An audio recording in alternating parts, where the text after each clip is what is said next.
Bueno, mi nombre es Giovanni Samanamu Dávila, soy sociólogo de profesión, he estudiado una maestría en metodología de la investigación y una maestría en filosofía y ciencia política. Vamos a ahora un poquito contextualizar el módulo 3 que tiene que ver con el Estado plurinacional y los partidos políticos. La primera temática de este bloque tiene que ver con todo el proceso político que ha surgido detrás de la Asamblea Constituyente y que ha dado como origen a la emergencia del Estado plurinacional. Ahí hay varios temas que hay que discutir y debatir para que nosotros podamos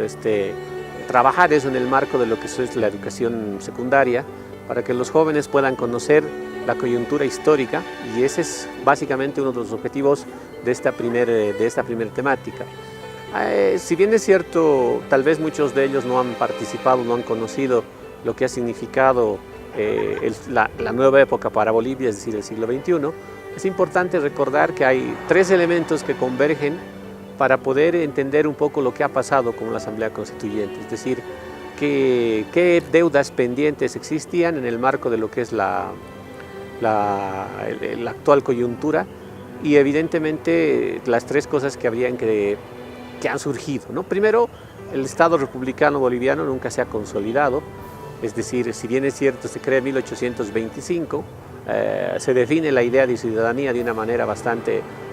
radical, como se planteaban en ese momento. Se da un plazo de 35 años para que los indígenas se vuelvan ciudadanos, en el sentido que se entiende ciudadanía en ese contexto, es decir, que tengan conocimiento del idioma castellano y que tengan una determinada cantidad de bienes. Obviamente eso nunca se cumple porque el Estado boliviano depende del tributo indigenal por lo menos hasta casi 10 años antes de entrar al siglo XX, y eso impide que el Estado pueda incorporar en el lenguaje de ese momento a la gran población indígena. Entonces, si analizamos bien, uno de los elementos estructurales que no va a ser resuelto ni en el siglo XIX, tampoco en el siglo XX, porque ahí hay que recordar un poco la importancia que tiene 1952 para inaugurar una era en el Estado boliviano, pero ya es un poco tarde para poder incorporar a los indígenas, porque ellos ya habían desarrollado un movimiento largo a principios del siglo XX, antes de la Guerra del Chaco. Continúan sus defensas por la tierra de una manera, digamos así, menos conflictiva, no en el sentido de que no sea violenta, sino en el sentido de que no buscaban una organización militar o para subvertir el orden, sino sobre todo porque buscaban, a través, por ejemplo, del movimiento de caciques y apoderados, evitar que se les quiten las tierras. Ese elemento importante que marca el hito de principios del siglo XX, más la radicalización política que va a tener a través de la incorporación del sindicato, es decir, en Ucrania, obviamente vamos a tener un movimiento indígena con mayores condiciones, con mayor visión, y el 52 en gran parte, por un lado, si va a ser una propuesta de la generación joven, sobre todo de la clase media que ha ido a participar a la Guerra del Chaco, también va a ser una consecución de los elementos que van a cuestionar el movimiento indígena, que por ejemplo el decreto del 2 de agosto de 1953 de reforma agraria, en realidad va a ser ya de alguna forma algo inevitable para el gobierno del MNR, porque el movimiento indígena ya ha cooptado, ¿no? Ya ha tenido en su control las tierras. Entonces, este es solamente un ejemplo de la imposibilidad de ese hecho que durante la época dictatorial, en los años 70, con la recuperación de la democracia y la época neoliberal, tampoco se va a resolver. El segundo elemento importante es, digamos, la dificultad de construir una unidad territorial en el Estado boliviano, y tal vez el signo más importante de eso sería el tema de la imposibilidad de que Bolivia pueda tener un control territorial de todo lo que significa su territorio en términos de extensión.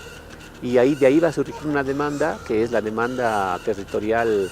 de autonomía, que también es importante porque más allá de quienes lo han encuadrado, quienes lo han incorporado y quienes lo han abanderado en el siglo XXI en Bolivia, está la necesidad de poder responder a la dificultad de articulación de un Estado que, aparte de no haber incorporado a toda su gente, tampoco lo ha incorporado en términos de unidad territorial. Y el último, que sería más una cuestión más contemporánea, que sería la lucha contra el neoliberalismo. Desde 1985 hasta adelante, todo lo que implicaba la resistencia a un modelo neoliberal. Esos tres elementos son importantes porque ellos son los que un poquito van a converger en el siglo XX y van a explicar todo el ciclo de movilizaciones de organizaciones sociales, desde el movimiento indígena, desde luego incorporar el tema de aprovechar la falta de integridad para plantear el tema de la autonomía, y por último la forma como los sujetos van a poder armar toda la estructura posterior, es decir, todo lo que va a implicar la construcción institucional después del 2006, va a significar gran parte una experiencia de lucha contra el neoliberalismo. De ejemplo simplemente pongo al movimiento cocalero, que va a estar en la base a través del actual presidente Evo Morales, y que si nos revisamos la historia, su historia es reciente, sobre todo ligado a las luchas del 90 a favor de la defensa de la coca. Bien, el otro componente importante sería entender propiamente la Asamblea Constituyente, cómo se ha definido, cómo se ha planteado, de qué manera se lo ha hecho, cuáles son los elementos importantes. Yo creo que hay que tomar en cuenta varias cosas. Discutir tal vez con los chicos la importancia que tiene un momento así, nuevo para el gobierno entrante, porque recuerden que no estaba pensado en su planificación política tener el gobierno con más del 50%, lo que estaba planificado era ganar las elecciones, porque no había candidato opositor que se le pueda poner enfrente, pero llegar a un 54% es histórico. Y eso implica también cómo se va a armar la Asamblea Constituyente en términos de tener una amplia representación, ¿no? Que va a ser difícil de controlar, por un lado, y eso va a jugar como un papel importante para ver la configuración del Estado. Segundo, las concepciones estaban frescas, es decir, la visión de lo indígena que había emergido con fuerza después del 2006, a través del primer presidente indígena de Bolivia, el tema de las regiones, etcétera, etcétera, van a ser componentes importantes de la Asamblea Constituyente. De ahí entonces se va a diseñar lo que es el Estado plurinacional, y creo que es el punto también importante para discutir y para debatir, ¿no? ¿Cómo es, qué significa y qué es lo que se ha construido?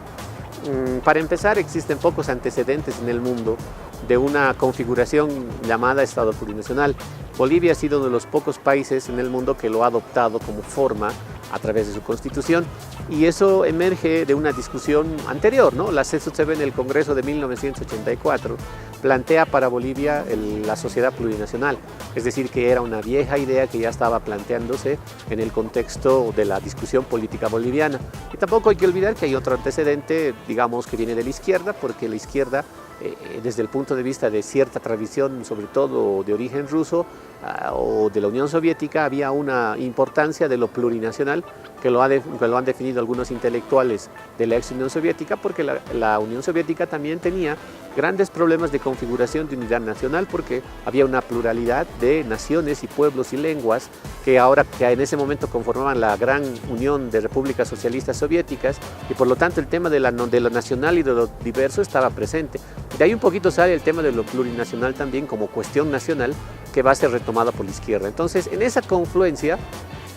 se recupera el 2000, y el Pacto de Unidad del 2004 construye un primer documento que va a ser el documento base, donde se encuentra incorporado la idea de Estado plurinacional. Entonces ahí va a estar la base del proyecto en términos históricos.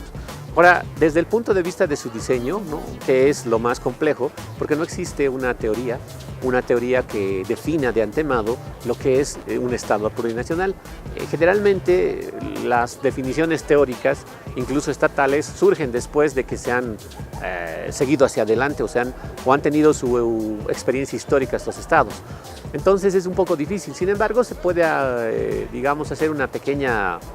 síntesis para entender por lo menos los elementos que se incorporan dentro de la estructura del diseño básico, el esqueleto básico de un Estado plurinacional.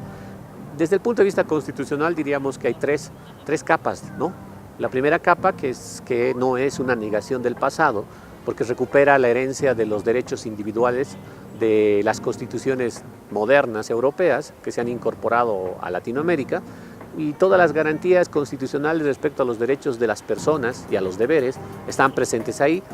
Habría que poner tal vez el hecho de que amplían algunos derechos, como el derecho humano al alcantarillado, por ejemplo, el poner la idea de que la educación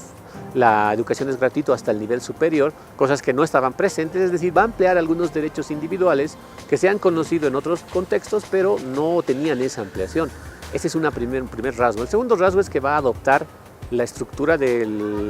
los derechos colectivos. Los derechos colectivos se pueden entender como los derechos culturales, a que los grupos puedan se les reconozca sus derechos culturales un poco independientemente de los derechos individuales. Esto se ha llamado en Europa Estado multicultural, derechos culturales, y esto está plasmado, por ejemplo, en las autonomías, ¿no? Las autonomías indígenas sobre todo tienen la tuición de querer